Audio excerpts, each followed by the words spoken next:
Bonjour à tous et bienvenue sur notre chaîne YouTube, la chaîne de Ligne Droite. Je vous invite à vous abonner à cette chaîne, à aimer, à partager, à commenter ces vidéos. C'est très important pour notre référencement et c'est une manière de nous soutenir. Merci à vous tous. Avant de nous tourner vers notre survivaliste Piero San Giorgio, j'ai besoin du renfort de Nicolas Vidal. Bonjour Nicolas Vidal. Bonjour Clément, moi je suis un survivaliste de la démocratie, chers amis. Oui, Bonjour. c'est ça, c'est déjà pas mal, franchement. Nicolas Vidal, fondateur et rédacteur en chef de Putsch Média. On se tourne tous les deux vers notre invité. Ligne droite. Très haut, il y a une place pour nos idées. Vue de haut. Bonjour Piero San Giorgio. Bonjour. Et merci d'être avec nous aujourd'hui. Sachez que cela fait bien longtemps que de nombreux auditeurs souhaitent que l'on vous invite et que je suis très heureuse de réussir à vous avoir aujourd'hui parmi nous. D'autant plus que franchement, on a bien fait d'attendre parce qu'on est vraiment là, on a l'impression que votre livre a été écrit pour la période dans laquelle nous sommes. Alors qu'en fait, vous allez nous le rappeler tout de suite. Je vais rappeler d'abord le titre de votre livre, Survivre à l'effondrement économique, aux éditions Culture et Racines. C'est un livre que vous avez écrit en quelle année ? 2011, et d'ailleurs je tiens particulièrement à vous remercier car c'est grâce à la toute première intervention médiatique que j'ai faite chez vous, chez Radio Courtoisie, à l'époque invité par le regretté Ratier, qui nous manque et qui m'a lancé ce livre qui est devenu un best-seller, aujourd'hui traduit en 12 langues, plus de 200 000 exemplaires vendus rien qu'en France, et écrit en 2011, suite à des réflexions que j'ai commencées en 2005, et qui explique pourquoi nous allons nous effondrer et probablement finir dans une très grande guerre entre 2020 et 2025. Donc j'ai eu un le peu nez fin. Ouais. Alors, on peut dire que 2005, puis 2008, la crise des subprimes, en fait, vous aviez déjà des prémices de crise.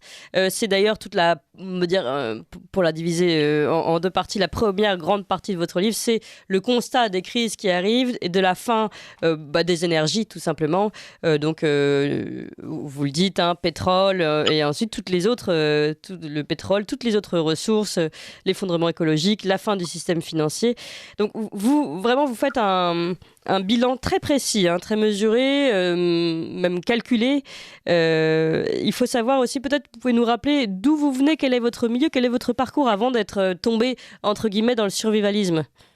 Alors pendant 20 ans, j'étais cadre, puis cadre supérieur dans des sociétés de logiciels, des sociétés plutôt américaines. J'ai également eu ma propre petite entreprise que j'ai ensuite vendue à des sociétés américaines également. Et j'ai voyagé à travers le monde entier pour représenter et vendre des produits informatiques. Et donc, j'ai pu visiter le monde, j'ai pu voir le développement démographique, par exemple en Afrique, et économique aussi, en Asie, au Moyen-Orient. Je connais bien les pays de l'Est, la Russie, et ce depuis le début des années 90. Et donc, ces voyages m'ont amené à me rendre compte, tout d'abord, alors j'avais une conscience très écologiste à l'époque en plus, qui regrette bien d'avoir vu ce mouvement être perverti et repris par en fait des gauchistes et qui n'a plus rien à voir avec l'écologie, mais j'ai pu constater que nous avons des tendances lourdes qui sont d'abord la surpopulation, un immense développement démographique dans le monde, surtout dans le continent africain, mais surtout avec une consommation en Chine, en Inde, qui augmente et qui consomme de plus en plus de ressources qui ne sont pas infini. Alors, nous n'allons pas vers la fin totale, bien sûr, des ressources, y compris du pétrole et énergétique en général, mais nous allons vers une raréfaction et donc une augmentation des prix et donc une rareté. Et les forces, le pouvoir en place dans le monde aujourd'hui, dans le monde occidental, dans l'Océania qu'aurait pu appeler George Orwell s'il était vivant aujourd'hui, eh bien, elle a lancé des guerres depuis les années 2000 pour contrôler des ressources. On se souvient de l'Irak, il y a du pétrole, l'Afghanistan, il y a du lithium, ou alors des révolutions colorées pour garder dans son giron des pays stratégiques avec comme objectif à terme de démanteler la Russie. Dernier grand endroit où les ressources ne sont pas contrôlées par l'Occident et qui sont bien utiles au développement de la Chine, rivale économique des États-Unis. Et dans ce contexte, il me paraissait logique que si on continue ces tendances, avec en plus cet Occident qui est de plus en plus, et je le voyais déjà à l'époque, géré par des idiots et des gens arrogants et ignorants, allait nous amener droit dans le mur d'autant plus que l'économie n'est plus basée sur de la production réelle, mais sur de la financiarisation virtuelle de plus en plus, et qui ne pourra jamais tenir très longtemps face aux contraintes du monde réel, de l'éternel retour du concret. Et donc forcément, j'ai projeté ces projections déjà à partir de 2011, lorsque j'écris ce livre, et je me suis dit, voilà, un peu au pif, je dois l'avouer que ces calculs devaient arriver vers 2020, entre 2020 et 2025, à un moment de très grande tension sur les marchés des énergies et des ressources, et donc des guerres, et donc des explosions sociales. Voilà, on a vu les gilets jaunes un peu avant, on a vu la gestion du Covid. Voilà, je sais qu'on ne peut pas trop en dire, sinon on se fait censurer. Manu Militari. Voilà, on a vu le retour de la dictature très très vite. On voit aujourd'hui, 2 ans plus tard, en Allemagne, le retour du naturel qui est arrivé, pas au galop, mais dans une voiture à 200 km/h.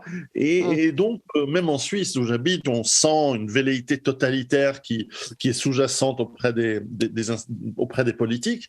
Et donc, en Suisse, petite parenthèse, Piero San Giorgio, il me semble qu'en Suisse, vous avez reçu des avertissements du gouvernement, enfin, je ne sais pas si c'est au niveau fédéral chez vous, mais des avertissements vous demandant de commencer à faire des stocks de bougies, de matériaux. Oui, alors on a ça depuis très longtemps parce que c'est une tradition en Suisse d'avoir des réserves en cas de guerre, mais on a surtout reçu récemment des injonctions extrêmement dures de la part du gouvernement, où si on a préparé des lois qui peuvent nous amener à plus de 3 ans de prison si on chauffe nos appartements ou nos maisons à plus de 19 degrés cet hiver. Donc, on sent bien la pédagogie. D'accord. Alors, on va rentrer dans le vif du sujet, et Nicolas Vidal, évidemment, je vais vous donner la parole. Je voudrais juste préciser, pour ceux qui nous écoutent, que la première partie était absolument déprimante, que j'ai lue hier, à côté de mes enfants. Mais Piero San Giorgio, ce qui me rassure, je voudrais tout de suite le dire pour que nos éditeurs s'accrochent, parce qu'il y a une porte de sortie. Et ce qui me rassure, c'est que vous avez vous-même des enfants. Donc vous ne dites pas c'est la fin du monde, vous dites c'est la fin d'un monde, vous le précisez bien. Oui, alors j'ai 4 enfants pour l'instant, et tout va bien. J'habite effectivement en Suisse, qui est dans le même bain que le reste de l'Europe, hélas. Et donc, je travaille sur tous mes livres, parce que j'ai poursuivi ce livre avec d'autres, bien sûr, pour donner des solutions, pour ne pas juste faire une analyse. D'ailleurs, je vois que beaucoup d'auteurs, beaucoup d'intellectuels commencent à arriver gentiment, tranquillement, au même point où j'ai démarré mon livre en 2011. Donc, ça me fait plaisir de voir des grands intellectuels dire « Ouh là là, on va vers l'effondrement ». Oui, mais moi, en 2011, j'écrivais déjà les solutions. Non pas des solutions stratégiques, il faut prendre le pouvoir, et puis on va faire des lois, puis on va changer. Non. Tout ça, c'est hors de portée. En tout cas, pour moi, j'essaye de me contenter de donner des solutions à titre individuel, et qui, si je peux résumer, je vais dans le détail dans mes livres, bien sûr. Résumer, c'est essentiellement de développer le maximum d'indépendance, de liberté, et ça par l'autonomie. Car celui qui est autonome est libre. Celui qui est dépendant, notamment de l'État, est son esclave. Et donc, et les esclaves, généralement, ne sont pas très bien traités. Et donc, cette autonomie, on la travaille sur des grands axes, qui sont les 7 points que j'écris dans le livre. C'est d'avoir une autonomie pour l'eau, pour la nourriture, pour l'énergie, la santé, les connaissances, la défense et le lien social. Et ces 7 éléments, évidemment, doivent être faits en fonction des moyens des gens. Il n'y a pas de martingale, il n'y a pas de... On ne coche pas des cases en disant voilà, c'est bon, quoi qu'il arrive, je vais survivre. Non, on travaille, on peut le faire en ville. J'ai écrit un livre sur la survie en ville, dans le cadre de problèmes et d'effondrement économique. J'ai également travaillé sur un livre quoi faire en cas d'accident, par exemple nucléaire, ou de guerre nucléaire, ou de choses qui, à l'époque, en 2016, paraissaient très lointain, mais aujourd'hui n'est plus. Se rapproche doucement, oui. On se rapproche même très vite, donc ça pourrait être très effrayant, et moi je ne veux pas faire peur à mes lecteurs, j'essaie plutôt de leur donner des solutions concrètes, en les rassurant relativement, en disant non, si vous travaillez, si vous investissez un petit peu de temps et de moyens, et que vous développez vos compétences, vous avez tout d'un coup des chances assez fortes de vous en sortir. Et puis, avec le but ultime, pas seulement de survivre, c'est évidemment d'avoir une vie un petit peu plus saine et plus agréable, mais surtout d'avoir les moyens ensuite de reconstruire la civilisation et le monde tel qu'on aime. Et ça, je m'adresse à n'importe quelle personne, évidemment, partout dans le monde. Chacun, relativement à sa région, à sa géographie, à sa culture, de reconstruire un monde qui peut-être sera un petit peu meilleur. Donc ça, c'est la note d'espoir. Mais et clairement, parce que celui dans lequel on vit aujourd'hui, en tout cas en Occident, c'est certain, mais je crois qu'ailleurs aussi, il va y avoir de très graves problèmes. Il est plus que mourant. C'est un cadavre animé par électrochoc et son effondrement va être extrêmement douloureux pour ceux qui ne se sont pas préparés. Nicolas Vidal. Bonjour Piero San Giorgio. À force d'écrire des livres, vous allez être contacté par McKinsey. Ça va pas tarder. Ils vont vous demander des petites notes pour parler de l'effondrement, peut-être. J'ai une question là-dessus. Finalement, c'est le cœur du problème. Alors, le cœur du problème de la réflexion, c'est le survivalisme, c'est l'effondrement économique. Ça veut donc dire, j'ai écouté aussi, j'ai fait une revue de presse assez précise de vos interventions. Finalement, c'est-à-dire que vous ne croyez pas du tout en l'État, l'État au sens noble du terme. Ça veut dire aussi qu'à un moment donné, si on tombe dans le survivalisme suite à un effondrement économique, c'est-à-dire que les citoyens ne pourraient plus être protégés par l'État et ça veut dire qu'on serait dans une forme d'anarchie. Donc ma question finalement, c'est est-ce que vous avez une confiance inébranlable en l'âme humaine, en l'âme des citoyens de n'importe quel pays, parlons de la France ou de la Suisse, pour reconstruire quelque chose, s'auto-organiser et repartir sur un monde meilleur sans finalement trop de structures étatiques. Quand je dis État, je parle de l'État symbole. Je ne parle pas de l'État ou du gouvernement actuel ou des gouvernements occidentaux d'aujourd'hui. Vous voyez ce que je veux dire? Pour vous, est-ce que vous y croyez finalement à une reconstruction par des citoyens, quelque chose de ex nihilo comme ça? Bien sûr, j'y crois parce que c'est ma conviction personnelle. Ensuite, objectivement, quand on regarde la réalité des choses, et même si on a un peu d'empathie, qu'on se met dans les souliers de nos dirigeants bienveillants et gentils qui s'occupent de nous bien depuis tellement longtemps, et des oligarques qui les dirigent, clairement, la chance de pouvoir réformer un État aujourd'hui, elle est absolument nulle. Je ne crois plus du tout dans les élections, dans les partis politiques. On peut les encourager marginalement, et puis rien n'empêche que quelqu'un ait l'envie de faire de la politique. Je ne critique pas. En revanche, j'ai perdu personnellement espoir dans le changement par des formes soit non violentes, soit par des formes par le processus démocratique. J'y crois plus du tout. En revanche, ce que nous pouvons faire nous-mêmes en tant qu'individus, c'est travailler sur nos voisins, là où, comme le disaient déjà les stoïques il y a près de 2500 ans, nous pouvons travailler sur ce que nous pouvons contrôler. Ce que nous ne contrôlons pas, on peut étendre notre contrôle, mais sur les gens et nos amis et sur nous-mêmes, nous pouvons travailler. Car au fond, certes, beaucoup d'entre nous rêvent, j'ai vu en France, pays voisin et que j'aime beaucoup, bien sûr, vous avez eu des élections avec des candidats de toutes sortes. On a vu Éric Zemmour, on a vu évidemment Marine Le Pen et d'autres, qui sont encore dans des réformes qui sont de toute façon tellement lentes et qui prendraient des décennies pour peut-être, dans le meilleur des cas, prendre le pouvoir s'ils ne finissent pas eux-mêmes corrompus par les forces qui tiennent ce pouvoir de toute façon. On n'a pas le temps. Je ne crois pas qu'on a le temps. Alors, est-ce que nous serons capables d'avoir suffisamment de poids à l'échelle petite, à l'échelle locale, à l'échelle d'un quartier, à l'échelle d'un village, à l'échelle d'un hameau, pour changer la nation, le pays?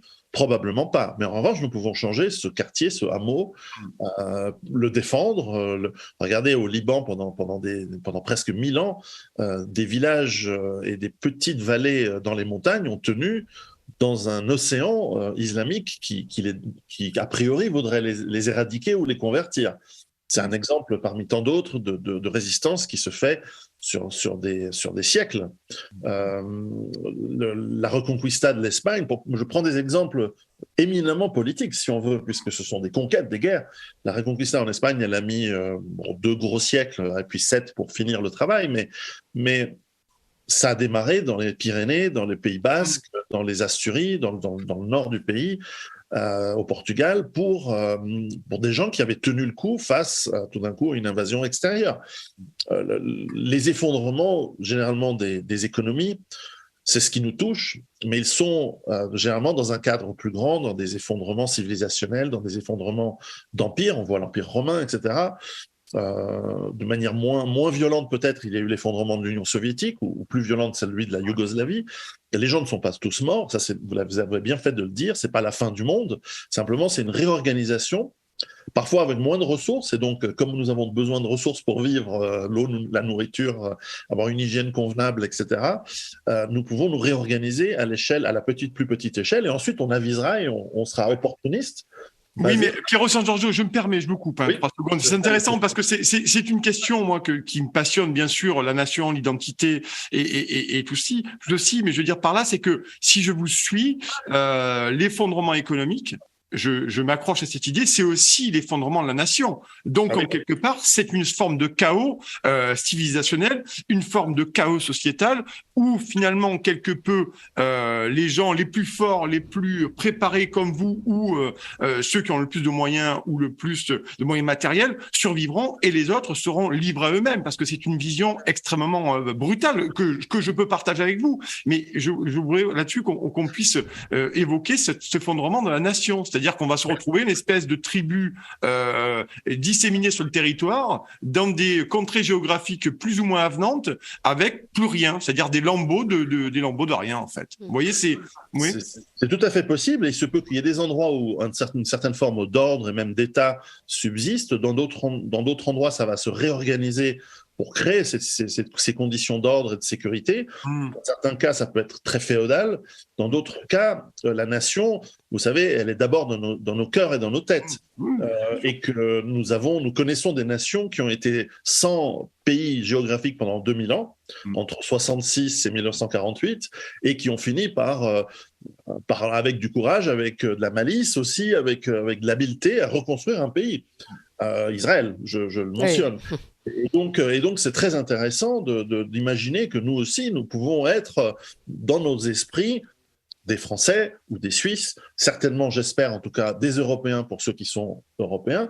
Et lorsque nous nous rencontrons, lorsque d'une vallée, nous rencontrons des gens d'une autre vallée, nous reconnaître non pas comme ennemis, non pas comme des gens qui se battent pour des ressources devenues rares forcément, mais aussi des gens qui sont capables de collaborer et de se dire, bon, nous avions ce rêve qu'était la France, alors faut-il encore la définir, ou la Suisse, faut-il encore la définir, ou l'Italie, faut-il encore la définir, ou l'Allemagne, là il faut faire attention, et de se dire, peut-être que nous avons plutôt tendance à gagner à collaborer, parce que moi je suis dans la montagne, donc je produis peut-être du bois, du fromage, dans la région en tant qu'entité physique et politique, si on veut, même à l'échelle microscopique. Et vous, dans la plaine, vous faites du maïs et puis je sais pas, des asperges. Et donc peut-être nous allons collaborer. Il est plutôt dans les vignobles, Nicolas Vidal. Alors. Exactement, je suis plutôt dans le terroir vignoblé, moi. C'est fondamental. Non, Piero San Giorgio, ce qui est intéressant, alors d'abord une première question, parce que je pense que nos auditeurs là ont envie d'entendre encore plus de Piero San Giorgio, et qu'on rentre aussi dans le concrètement, qu'on leur donne des conseils concrets pour leur dire demain vous rentrez chez vous, qu'est-ce qu'on doit faire pour se préparer. Je sais que la première chose c'est de procurer votre livre, mais quand même si nous pouvons donner ces conseils, est-ce que vous auriez le temps de rester avec nous jusqu'à 9h30, Piero San Giorgio? Voilà, question posée en direct. Nicolas Vidal, vous restez également avec nous. Bien sûr. On va aborder les questions concrètes de comment faire tous les jours et sur les différents domaines que vous abordez très très bien dans votre livre, en effet, l'eau, l'école, etc. Je voudrais juste, finalement, d'après ce que vous dites, ce côté faire attention à son voisin, recréer des micro-communautés, c'est bien la différence. Et je voudrais qu'on la note tout de suite, parce que c'est fondamental, je pense, entre le survivalisme américain et le survivalisme de Piero San Giorgio. C'est-à-dire que le survivalisme américain, il y a un côté, vous évoquez les 3G, il y a un côté, bon, on se trouve un blocus et on a des boîtes de conserve américaines et puis tous ceux qui s'approchent, je tire dessus. Alors que votre survivalisme est complètement différent. C'est-à-dire il faut penser tout de suite à se réorganiser avec d'autres personnes. Oui, c'est un des piliers de ce lien social nous permet de, parce qu'on ne va pas s'en sortir tout seul, on nous permet à l'échelle de nos moyens, c'est-à-dire l'échelle humaine, quelques kilomètres, quelques dizaines de kilomètres autour de là où on habite, tisser des liens et des liens de courtoisie, de gentillesse, d'entraide. On n'est pas que des animaux égoïstes, hein. L'être humain est aussi capable de grand altruisme et de grande fraternité, bien sûr. Pas forcément avec tout le monde et pas forcément avec nos ennemis. Ça, c'est le problème. On nous oblige à être fraternels avec des gens qui nous haïssent ou qui veulent nous détruire. Bon, mais et tout ça, ça se base. Alors ça, ce n'est pas dans ce livre-là, mais ce sera dans mon prochain. Se base sur des notions d'éthique fondamentales, sur l'éthique qui va nous permettre de dire non face à des comportements injustes, notamment de la part de l'État, mais aussi de dire oui, et au contraire, à l'inverse, aller vers les autres qui collaborent et qui travaillent, donc sur des valeurs peut-être que l'on redécouvrira, qui sont des valeurs de travail, d'entraide. Pas une entraide béni oui-oui et gentillette à la gauchiste, qui est très fantasmée et très... qui est réaliste, qui est surtout possible lorsque l'État arrose tout le monde de son argent. Non, une entraide qui est basée sur le réel un respect code d'honneur. Sur exactement un code d'honneur, mais aussi finalement un intérêt mutuel donnant-donnant. En fait, je te protège si tu me protèges, et je protège tes enfants, tu protèges mes enfants. Et finalement, on revient, et c'est là où c'est triste d'avoir fait, après 2500 ans en tournant en rond, aux principes fondamentaux que l'on retrouve à la racine, par exemple, de la démocratie athénienne. Le citoyen, c'est celui qui défend la communauté. C'est pas quelqu'un qui est resté 2 ans dans un pays à qui on a donné des papiers. Ça n'a rien à voir. On revient aussi au principe médiéval, d'après ce que vous dites. On revient aussi à des contrats sociaux d'ordre médiéval. Je te protège, tu me nourris, ou on n'est pas obligé d'être dans le servage. Hein. On peut innover quand même. Ou même dans des principes religieux très sains que l'on retrouve notamment dans le christianisme, évidemment, qui est une des religions de l'Europe. Et où on retrouve une forme de... Quand on le comprend bien, je crois, je suis pas un théologien, mais c'est qu'on a une entraide et on s'entraide, mais pas entre guillemets gratuitement, pas pour rien. On va jamais aider le mal. On va pas tendre l'autre joue face au malin, par exemple. Or, on nous a fait croire qu'il faut être gentil avec tout le monde. Non, faut pas être gentil avec ses ennemis. On peut les respecter, mais on doit se faire respecter. Mais on peut pas être bisounours et donner tendre la joue gauche à l'ennemi. Non, on peut pas. Et on ne doit pas en plus. Il y a un devoir que je crois même qu'il est dans les évangiles où nous avons le devoir de combattre le mal. Ce n'est pas et le mal, c'est celui qui ne nous veut pas du bien. C'est pas juste. C'est pas quelque chose forcément d'absolu. C'est aussi relatif. Mais bon. Et donc nous allons retrouver, je crois très très vite, ces instincts, et c'est important pour moi d'aider les gens à se structurer physiquement et mentalement, à défaut de le faire spirituellement parce que c'est pas mon domaine, déjà maintenant, pour que les gens soient prêts le jour où ça va mal, tout en espérant que ça aille pas si mal que ça, évidemment, pour savoir quoi faire correctement et pas faire de bêtises, pas ajouter du chaos à une situation déjà difficile. Alors, je vous arrête, Piero San Giorgio. Voilà. On va apprendre comment et savoir quoi faire concrètement, j'espère, dans ce deuxième volet d'interview avec vous, jusqu'à 9h30. Mais il est 9h pile et c'est l'heure des informations avec Emmanuel Noël. Ligne droite. Très haut, il y a une place pour nos idées. Vue de haut. Notre invité vu de haut est Piero San Giorgio, le fameux, le très connu survivaliste, auteur de ce livre qui l'a fait connaître, Survivre à l'effondrement économique, aux éditions Culture et Racines. On peut donner d'autres titres, NRBC, Survivre aux événements nucléaires, radiologiques, biologiques et chimiques. C'était aux éditions Le Retour aux sources, et Giuseppe, une histoire de survie, aux éditions Culture et Racines également. Nicolas Vidal est également avec nous, fondateur et rédacteur en chef de Putsch Média. Nicolas Vidal, je vous laisse l'honneur de la première question. Ah ben bien sûr, on va parler du concret concrètement. Alors moi, ce qui m'intéresse dans ce concret, c'est surtout que vous avez, Piero San Giorgio, vous n'êtes pas sans savoir qu'en France, des millions de Français ne se doutent pas du tout de la violence de l'effondrement économique qui nous attend, nous Français et plus largement pays européens. Finalement, vous, dans cet objet, cette question du survivalisme, comment vous pouvez à un moment donné essayer, selon vos idées, alerter des millions de gens qu'à un moment donné, il va falloir peut-être faire autrement et se préparer à devenir peut-être avec un effondrement économique, on en a parlé tout à l'heure, un effondrement de l'État, à finalement subvenir à ses propres besoins, parce que vous avez des gens qui aujourd'hui estiment que si aujourd'hui va bien, demain ça sera pareil, et qu'après-demain ça sera la même. Voyez-vous, donc comment vous, votre travail, c'est de faire prendre conscience à des millions de gens que potentiellement ça peut vite dégoupiller dans nos pays occidentaux et surtout européens. Alors, pendant une dizaine d'années, j'ai fait beaucoup de conférences et vous m'avez très gentiment soutenu à chaque fois où c'était possible. J'ai écrit des livres, j'ai essayé ils sont traduits en anglais, même en turc, en arabe, pour dire que c'est allé très très loin, en russe bien sûr, en polonais, etc. Et donc j'ai fait le maximum de travail que j'ai pu faire, mais je trouve que par exemple en France, et en Suisse également, les médias de grand chemin, on va dire, m'ont plutôt attaqué au début, soit d'abord en caricaturant le propos, en essayant de calquer ce que j'explique à ce modèle américain où on serait tapi dans un bunker surarmé avec plein de boîtes de conserve, qui n'est pas quelque chose qu'on peut exclure, mais enfin, il n'y a pas que ça. Et puis, ensuite, il y a eu carrément les attaques, parce que dès qu'on n'est pas dans le moule, vous le savez très bien, on est un fasciste, tout ça et tout ça et tout ça.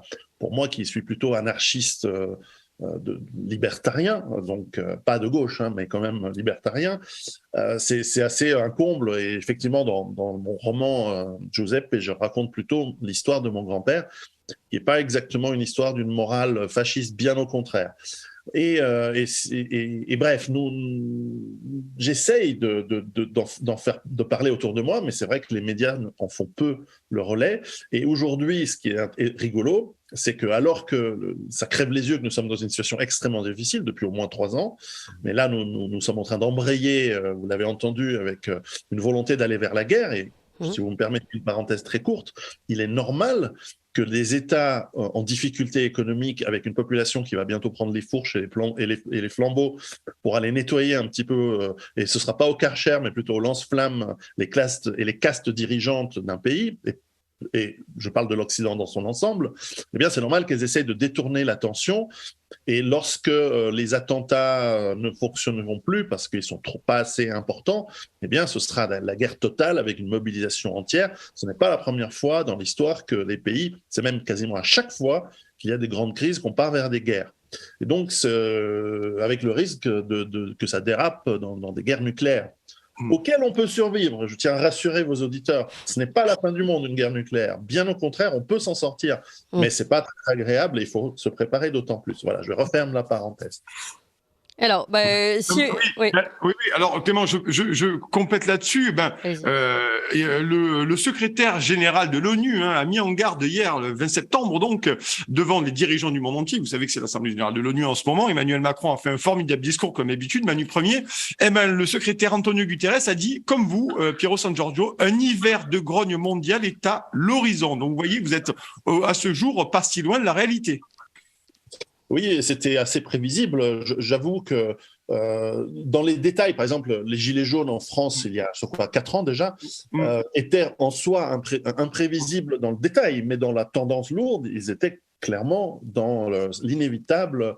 De même qu'un président comme Trump aux États-Unis a été imprévisible. J'avais annoncé sa victoire à l'époque, bien avant tout le monde, mais la tendance lourde était là, c'est-à-dire qu'on va avoir des tendances au bonapartisme, on va avoir tendance à chercher des hommes, peut-être des femmes providentielles, mais le chaos est déjà, la complexité et la disruption de cette complexité. Pensez à comment vos supermarchés se remplissent par des chaînes d'approvisionnement qui sont incroyablement complexes et qui, à leur source, sont liées à des transports et à des systèmes d'assemblage de produits qui sont extrêmement complexes également. Et ça je l'ai découvert lorsque je vendais à ces entreprises des systèmes logiciels qui permettaient de coordonner des différents fournisseurs pour des assemblages. Par exemple, Renault, Fiat, BMW ne font qu'assembler des voitures et gagnent de l'argent sur la finance de ce qui fonctionne par-dessus. Mais en fait, ce sont des dizaines de milliers de fournisseurs qui sont coordonnés entre eux. Et aujourd'hui, c'est pas un ministre de l'économie extrêmement intelligent qui est capable de gérer ce genre de complexité, de prévoir. On a vu les sanctions comme la Russie, comme elles ont très bien marché. Et là, on va se les peler cet hiver, tous. Parce que on a des imbéciles qui dirigent les pays, mais des imbéciles dans le sens j'attaque pas la personne, j'attaque la fonction. C'est qu'en plus, ce n'est pas du tout adapté à gérer ce genre de choses. Donc,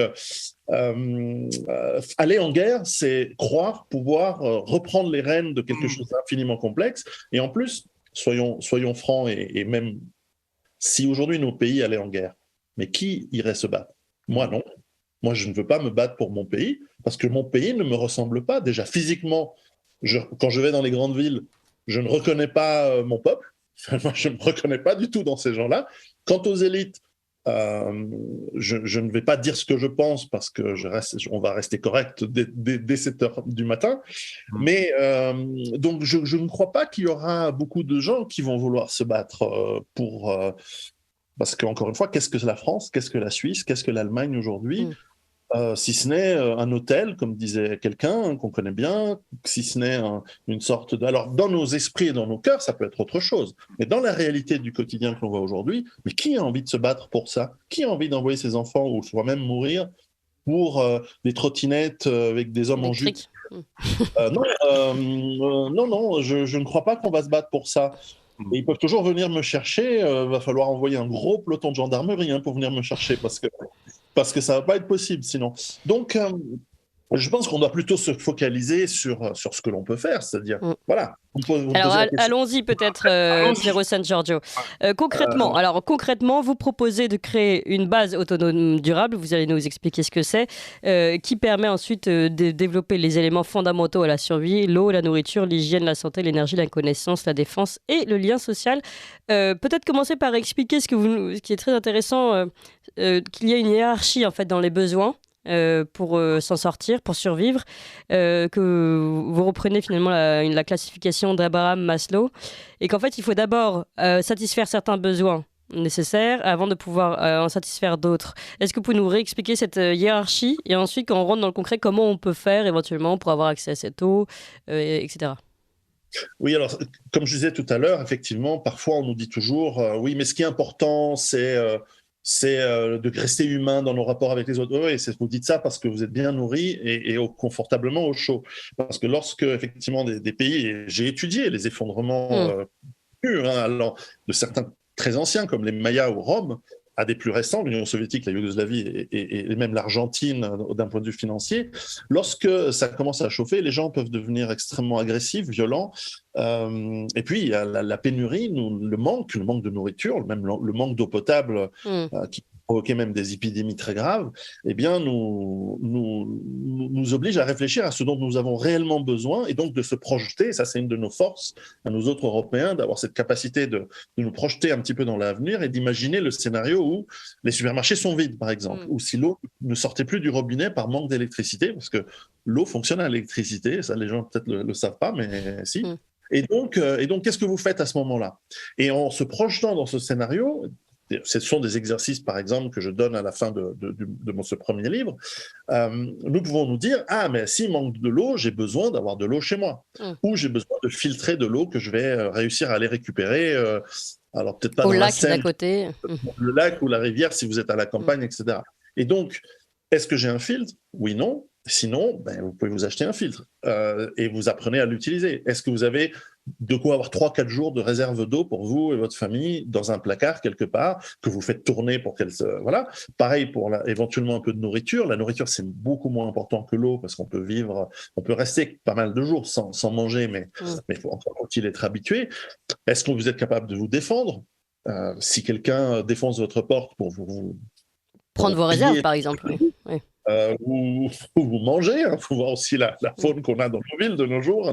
Les gens, quand on voit le regard de certaines personnes dans le métro, on se dit, lui, il pourrait nous manger s'il pouvait. S'il pouvait.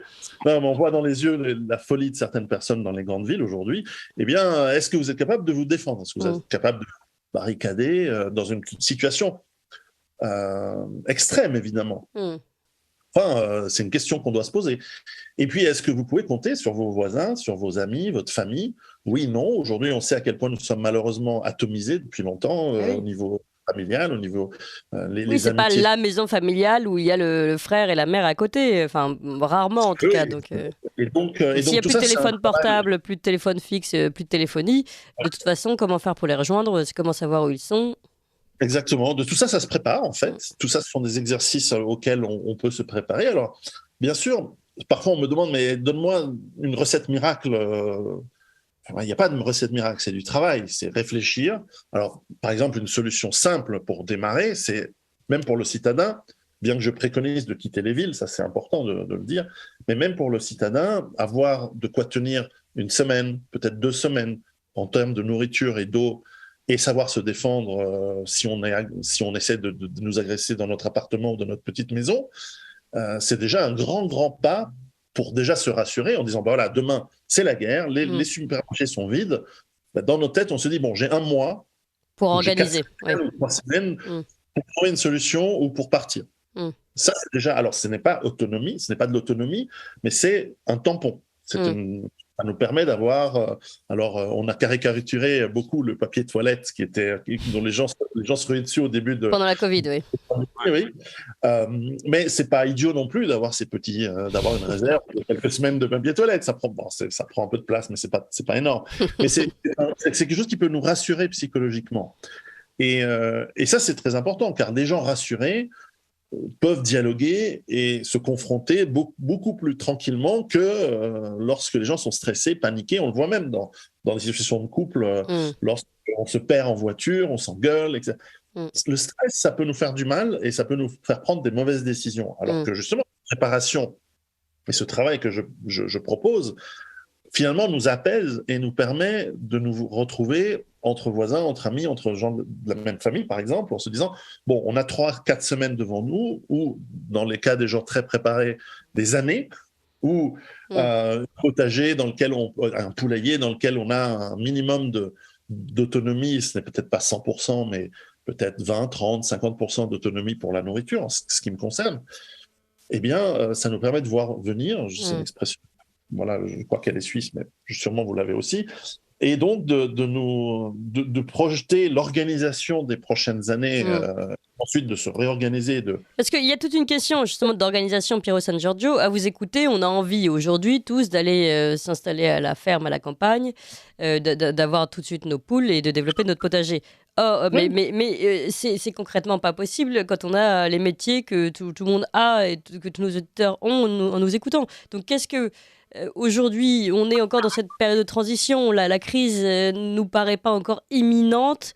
Donc, soit vous nous dites, il faut passer le pas, soit vous nous dites, en fait, il faut être dans une transition douce. Mais comment est-elle, cette transition douce? Alors, tout d'abord, je dis jamais il faut. Je suggère et je dis aux gens de faire un travail d'imagination, de projection en fonction de différents scénarios. Mais c'est à chacun d'entre nous, à chacun d'entre vous de faire ses choix en son âme et conscience et avec sa responsabilité.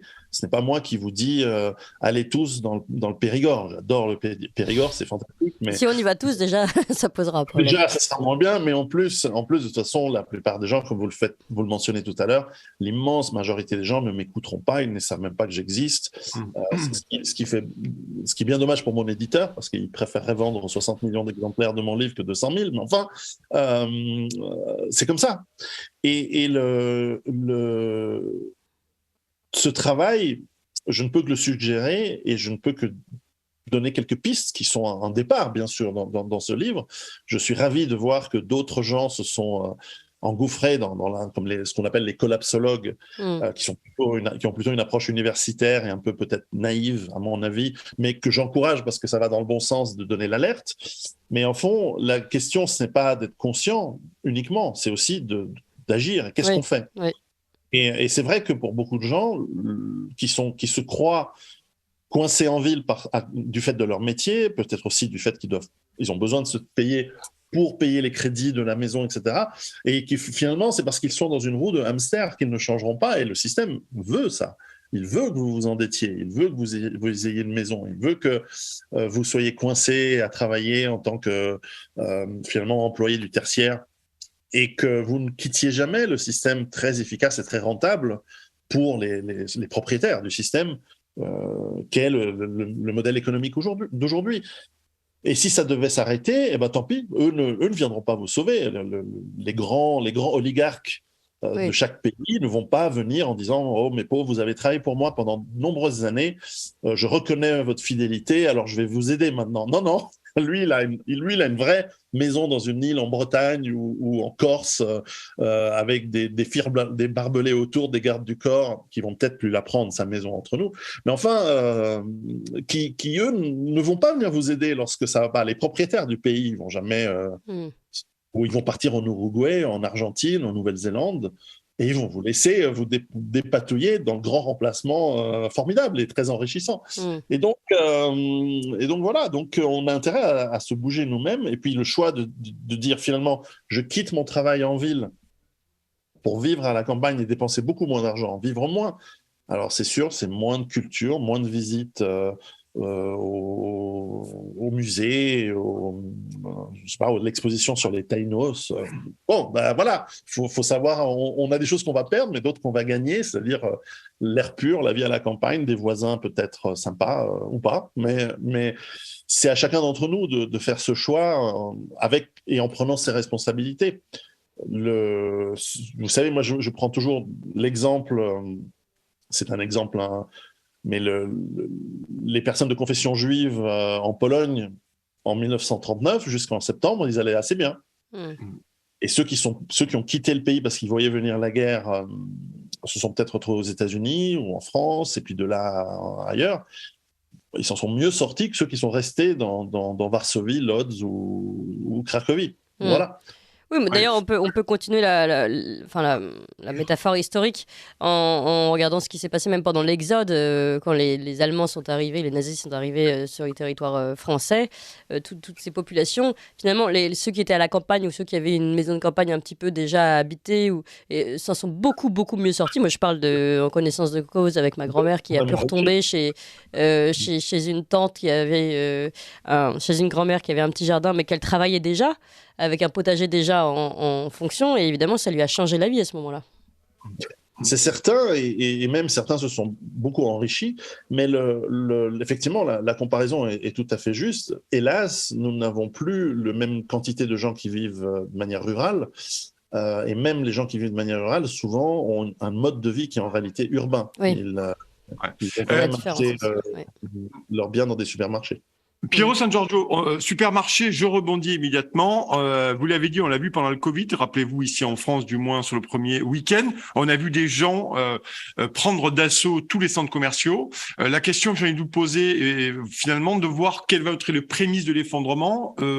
Est-ce que vous avez parlé tout à l'heure, est-ce que les supermarchés, à un moment donné, pourraient avoir des ruptures d'approvisionnement et ça pourrait commencer comme ça aussi? Donc, il y a les problèmes d'électricité, problèmes de facture, de pénurie, mais les supermarchés aussi sont à un moment donné le cœur du système. Donc s'il y avait, vous l'avez dit, des éléments très complexes, des organisations très complexes qui venaient à s'arrêter, d'une part parce qu'il y a des entrepôts qui vont fermer parce que les factures d'énergie seront trop compliquées à payer, d'autre part vous aurez probablement encore des prix à l'inflation du carburant, donc on risque de se retrouver là-dessus. Est-ce que ça pourrait être ça, les premiers prémices de pénurie grave, de rationnement et bien entendu d'émeutes, parce que vous l'avez dit, quand les gens vont plus pouvoir aller acheter des conserves au supermarché, on risque peut-être d'assister à des scènes qu'on n'avait pas vues depuis bien longtemps.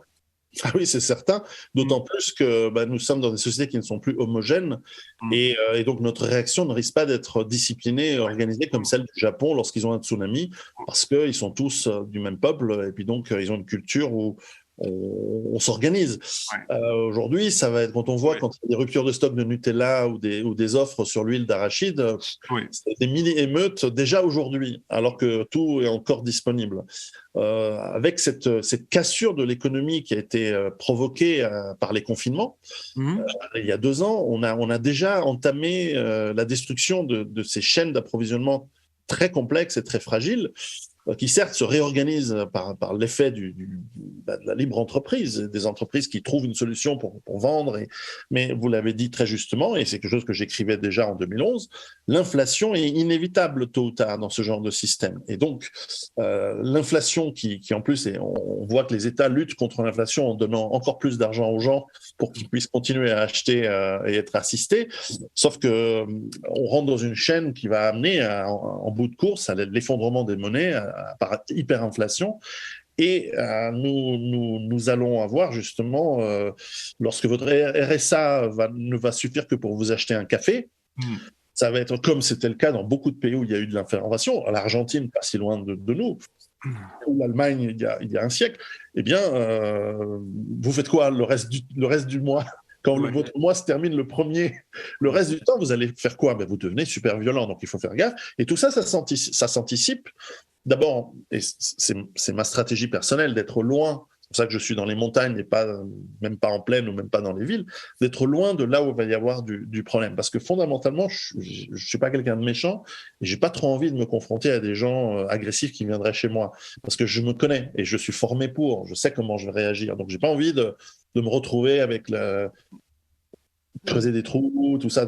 Bref, donc je préfère être loin de cette problématique-là parce que j'ai projeté ces scénarios et je les ai appliqués à ma famille et à mon cas personnel. Donc à chacun de s'imaginer ce qu'il ferait. Et donc, encore une fois, si vous avez des stocks chez vous, par exemple, ou si vous avez votre potager, si vous avez vos poules, si vous habitez loin, votre supermarché se vide. Alors vous allez me dire, oui, mais c'est égoïste, il faudrait se battre pour que les supermarchés continuent à rester disponibles. Oui, mais il fallait se battre il y a 40 ans dans ce cas-là.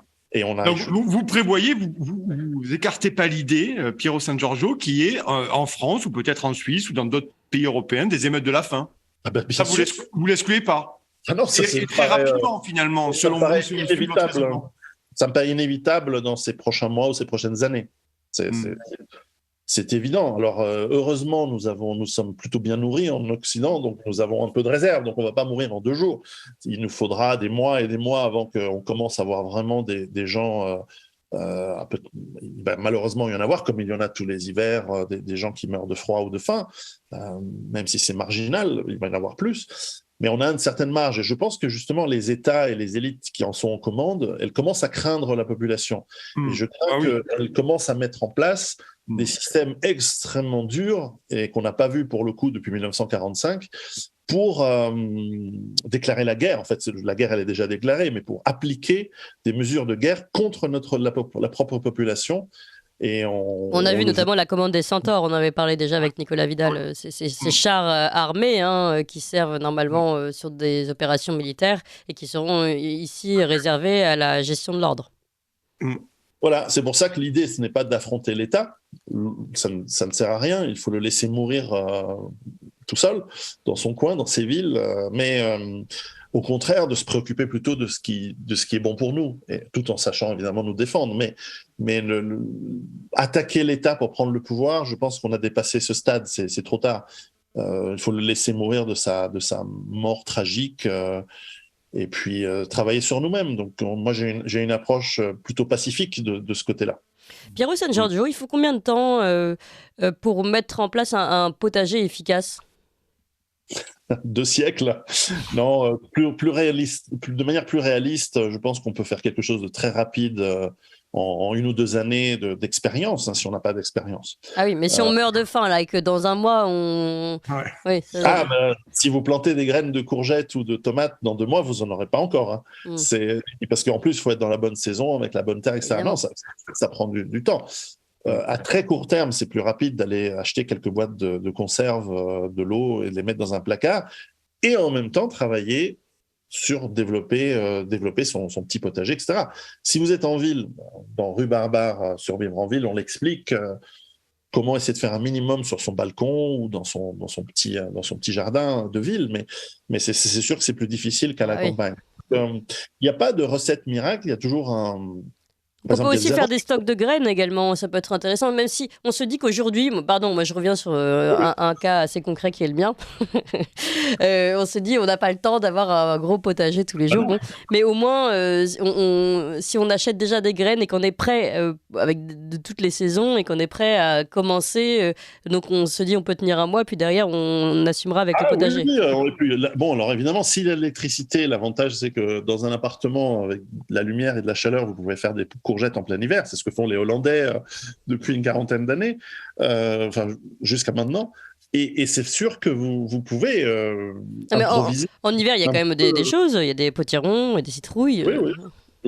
Bon, les citrouilles en appartement, ça va prendre de la place. Mais bien sûr, vous avez moyen de faire un minimum, mais je dirais qu'en ville, l'idée, c'est d'être le plus autonome possible.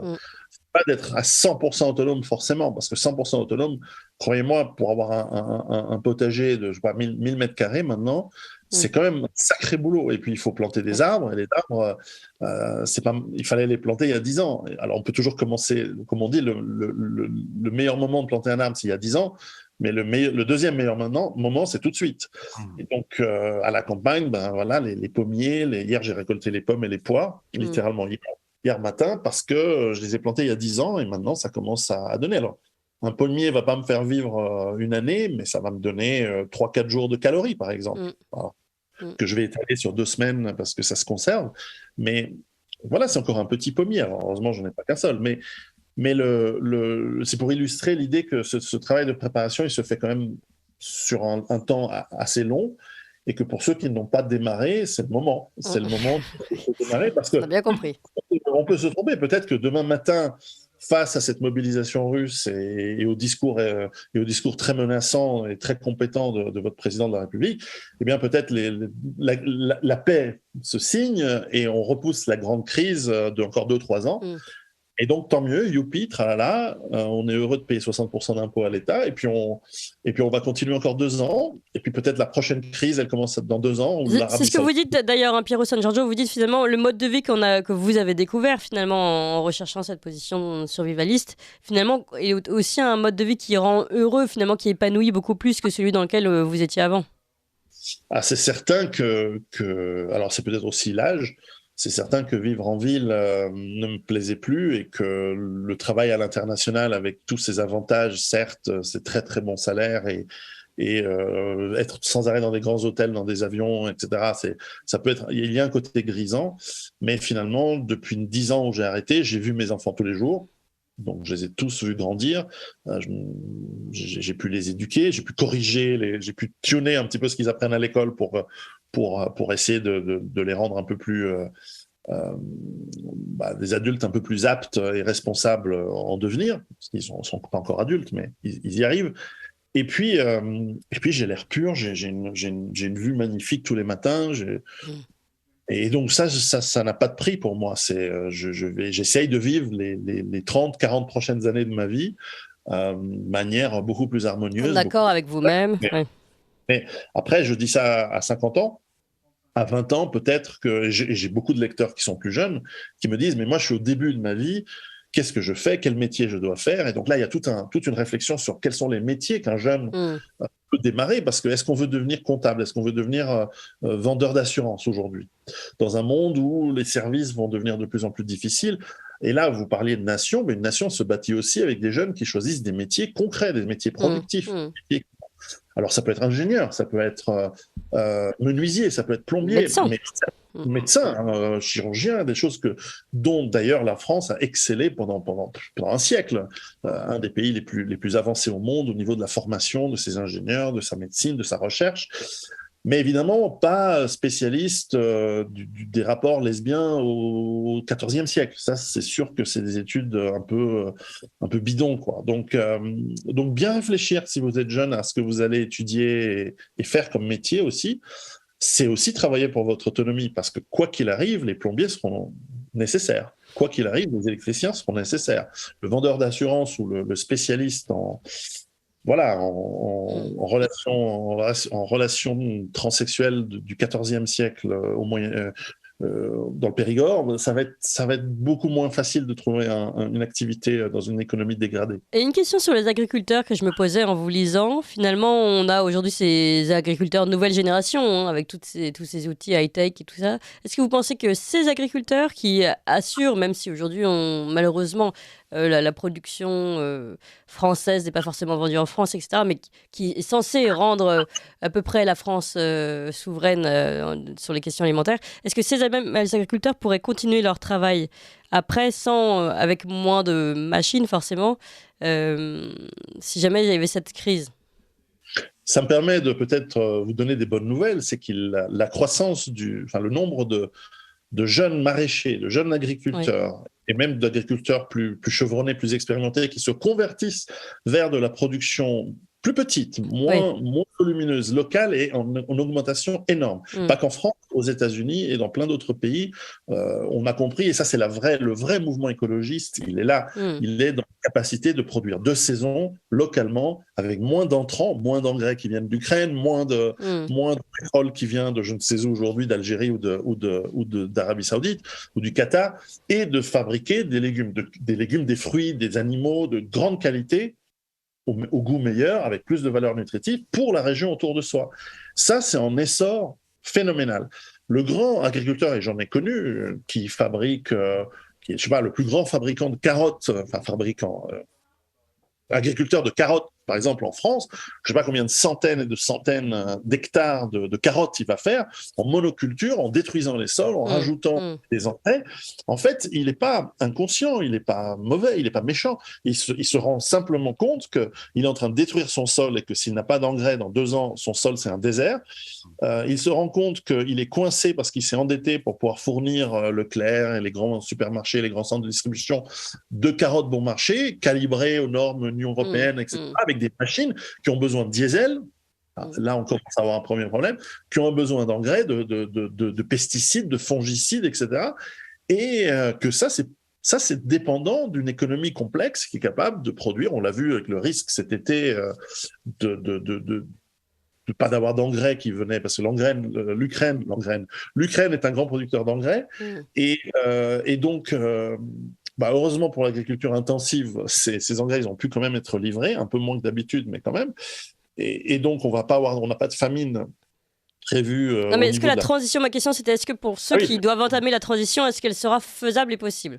Il y a intérêt qu'ils se bougent, mais les grands agriculteurs, c'est vrai que la France est un des plus grands pays agricoles du monde, ils vont avoir de la peine parce qu'ils sont endettés. Ils sont endettés face à un système qui les oblige à être productifs. Oui, mais s'il n'y a plus de système de dette, puisqu'à partir du moment où c'est la crise totale, non?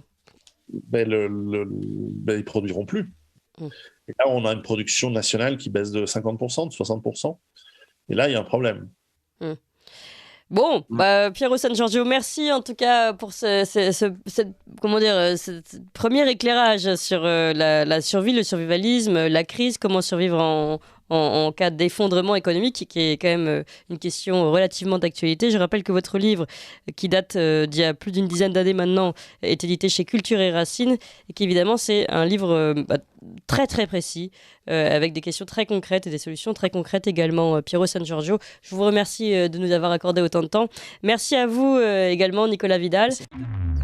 Vous appréciez cette émission? Alors aidez Radio Courtoisie à en produire d'autres, en indépendance totale. Rendez-vous sur soutenir.radiocourtoisie.fr. Merci d'avance.